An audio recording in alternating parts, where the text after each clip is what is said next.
بعض الأبواب لم تفتح لأنها بكل بساطة ليست لك.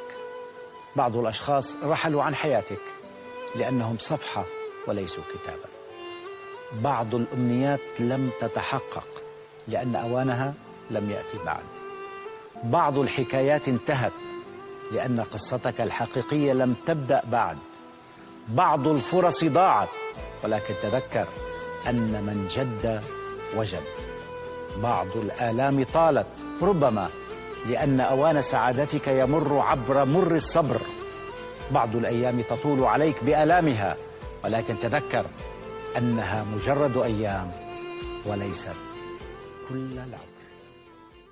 اللهم عوضني عن كل إنسان قابلته ولم يعرف قيمتي، عن كل شخص ظلمني.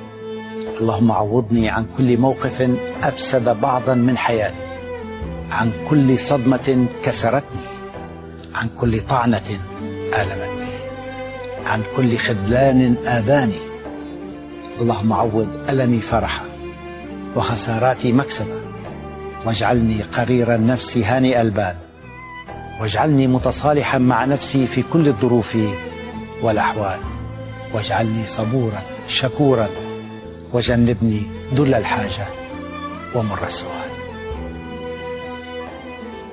الأشخاص الذين من حولنا ومن نحن على علاقة بهم لا يعلمها إلا الله، ومهما سمعنا منهم من تأكيدات على طيبهم وحسن نواياهم، ومهما سمعنا منهم من وعود، ستبقى مجرد كلمات تسقط أو تنجح في امتحان الفعل والحاجة والخلافات.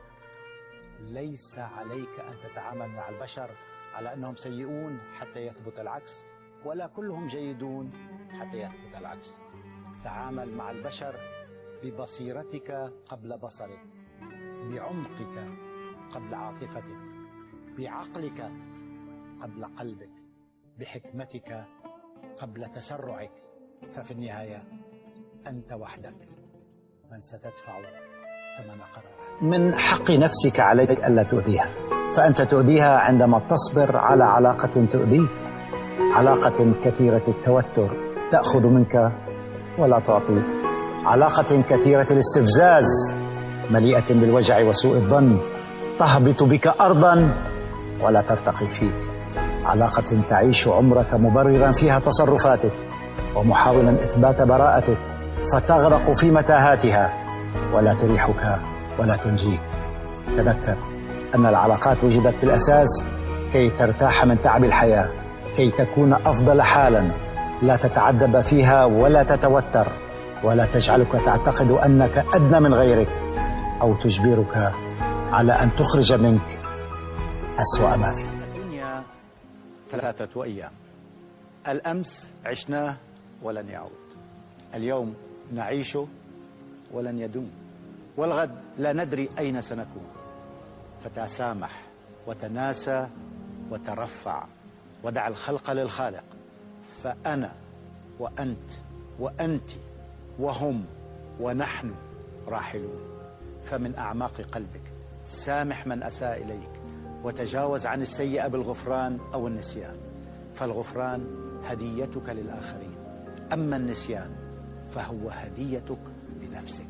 وتذكر أن لنفسك عليك حق، وحقها عليك أن تريحها لا أن تعذبها، أو أن تجلد ذاتك بالعيش مع آلامك وكثير ذكرياتك. دع الماضي بكل ما فيه وتعلم منه، ثم انظر واستعد للقادم من أيامك وحياتك. من روائع المرأة أنها تواسي وهي مهمومة، تداوي وهي مجروحة، تسهر وهي متعبة، تحزن مع من لا تعرف، تتحمل أحكاما مسبقة بدءا بشكلها وملابسها وانتهاء بكونها أنثى، تصبر على بعد معيلها الذي قد لا يصبر مثلها. من روائعها أنها أم وأخت وزوجة وابنة وحبيبة.